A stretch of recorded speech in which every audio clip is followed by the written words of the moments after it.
मैं ये बताना चाहता हूँ कि पढ़ाई के साथ साथ जो दाम्पत्य जीवन है उसका रोल बहुत ज़्यादा ज़िंदगी में हो जाता है। अब तो जब शुरू से एक आईएएस की तैयारी करने वाला लड़का का बाल झड़ जाता है और पढ़ते पढ़ते पढ़ते पढ़ते एक आईएएस बनता है। कितना मेहनत करता है मैं एक बार वीडियो में बताया था। मैं कहानी बता रहा हूँ एक 3-4 आईएएस की जिन्होंने अपना जीवन लीला समाप्त करे, क्योंकि ये पारिवारिक कलह के वजह से। तो मुझे लगता है कि परिवार इस पर बात करना बहुत ज़रूरी है और सबके लिए ज़रूरी है। एक बार मैं दिल्ली गया था, वहाँ पे बताना ही पड़ेगा, हमारे रिश्तेदार भी एक आईएएस हैं, तो उन्हीं के यहाँ मैं रह रहा था। तो दोनों लोग बाहर गए थे, तो मैं वहीं पे था। उनके जस्ट बगल में जो उनका फ्लैट था, उसके जस्ट बगल में एक फ्लैट था। उसमें अचानक धुआं निकलने लगा, बहुत ज़्यादा धुआं निकलने लगा। मैं बाहर निकल रहा था तो मैं देखा यार बहुत ज़्यादा धुआं निकल रहा है। तो अच्छा संजोग ये था कि वहाँ पे किसी किसी को जल्दी जाते नहीं है, किसी किसी घर में जो हाई लेवल सोसाइटी है ना। यहाँ तो गांव में अगर किसी को कुछ हो जाता बाद दौड़ कर चले जाते हैं। आप लोग वीडियो बने रहिएगा, मैं कहानी बताऊंगा बहुत बढ़िया, आपको सीख मिलेगी ज़रूर आपको। तो उसमें जब एक फ़ोन किए थे ये लोग फ्रिज बनवाने के लिए, तो फ्रिज बनाने वाला तो जाएगा ही घर पे। वो गया वहाँ तो बहुत ज़्यादा धुआं गूंज रहा था। इसके बाद उसे कुछ अनहोनी की संभावना ही, उसने फ़ोन किया पुलिस को। पुलिस आई और ऊपर से तोड़ ताड़ कर किसी तरह उसको हटाई। तो इसके बाद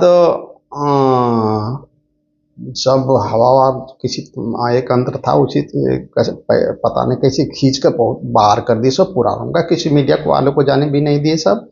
हाँ, हम लोग तो बाहर ही खड़े थे। तो इसके बाद क्या हुआ कि बात समझ में आ गई, क्योंकि हाई लेवल सोसाइटी की बात है तो वहाँ पूरी मीडिया जिम्मे थी, कहाँ जाएंगे आप, बताना ही पड़ेगा कि आप बताइए क्या हुआ। तो उसमें से एक पुलिस अधिकारी आकर बताता है कि 2 इसमें से लाशें मिली है, एक लेडीज की, एक जेंट्स की। और आइडेंटिफाई ये होता है कि दोनों पति पत्नी थे। तो कुछ दिन बाद मैं एक पेपर में देखा, वहीं पे था, क्योंकि वहीं से पढ़ रहा था। तो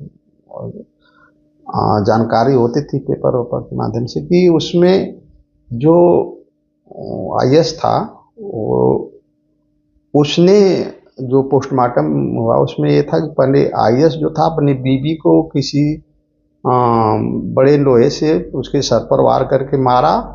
इसके बाद अपने आप को जितने कपड़े थे घर में जलाकर मार डाला। सोचिए जब भी आईएएस जब बनता होगा, उसके माँ बाप, परिवार, रिश्तेदार कितना खुश होते होंगे। लेकिन बीवी की वजह एक्चुअली वजह सुसाइड का आप मान कर चलिए कि 99% जो वाइफ हस्बैंड का जो इशू होता है उसी वजह से होता है। आदमी समाज से डर लेता है लेकिन अपने परिवार से नहीं डर पाता है, अंत में सुसाइड करता है। दूसरी घटना मैं बता दूं कि एक और दिल्ली साइड का ही आईएएस थे। वो भी अंत में जाकर आप लोग सुने होंगे कि ट्रेन के सामने कूदकर अपना जीवन लीला समाप्त की। फिर मैं एक बहुत बड़े चीफ इंजीनियर, आईआईटी का इंजीनियर की मैं बात कर रहा हूँ, आसनसोल में। एक पारिवारिक कलह का मैं बता रहा हूँ आप लोग को। पारिवारिक कलह क्या चीज़ होता है इससे। एक आईआईटी से इंजीनियर किया था, कोल माइंस में उसका जॉब था। तो उसमें जो एक वर्कर था, हमारे एक दोस्त का जीजा था, तो वही आया था। तो उसने बताने लगा कि जब वो आया तो जानते हैं, सब ये लोग आते हैं तो सारा स्टाफ रहता है साथ में, भाई बड़े इंजीनियर हैं। तो जो एक कुआं था बड़ा सा, उसको इधर उधर देख रहे थे। आए, हमें लगता है कि 1990 की बात है, देख रहे थे और अचानक छलांग मार दी कुएं में। छलांग मारने के बाद फिर उनको निकाला जाता है और इसके बाद उनका पॉकेट में सुसाइड नोट मिलता है और यही कहते हैं कि मैंने ज़िंदगी में सबसे लड़ा, गरीबी से लड़ा और माँ समाज से लड़ा, क्योंकि समाज में जानते हैं कि जब कुछ दिन तक नौकरी नहीं मिलती है तो ताने मिलते हैं, तो समाज से लड़ा।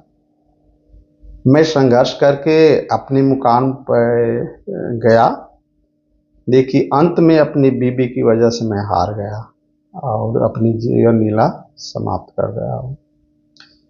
इसके बाद चौथी घटना आप लोग को, बहुत जल्द सुभाष नाम का व्यक्ति था जो ऑनलाइन एकदम बिल्कुल कैमरे के सामने एक एक एक्टिविटी करते हुए सुसाइड किया था। आप लोग काफ़ी मीडिया में चर्चाएं हुई थी।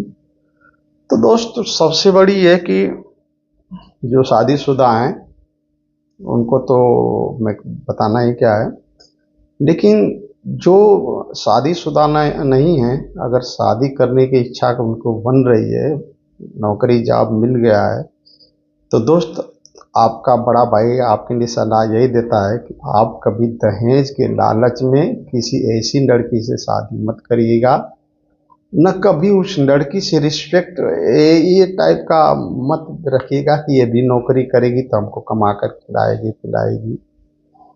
अगर अपनी ज़िंदगी चाहते हैं कि मैं ये देखता हूँ कि लड़का टीचर है तो सोचता है कि किससे शादी करूँ, जो लड़की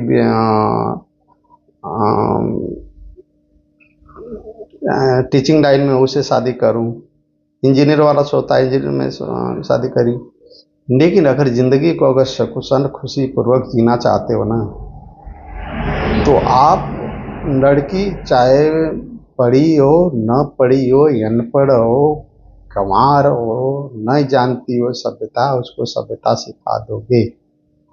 लेकिन अगर दुष्ट टाइप की औरत मिल जाएगी तुम्हारे ज़िंदगी में, तो तुम्हारी जितना भी चाहे तुम आईएएस बन जाओगे, आईपीएस बन जाओगे, फॉरेन में नौकरी करोगे, टॉप क्लास का इंजीनियर बन जाओगे, लेकिन तुम्हें ज़िंदगी में कभी सुकून नहीं मिलेगा। कभी न कभी ऐसा कदम उठाने के लिए मजबूर हो जाओगे कि जो नहीं उठाना चाहिए आदमी को। तो दोस्तों आज समाज पे चर्चा थी। नमस्कार।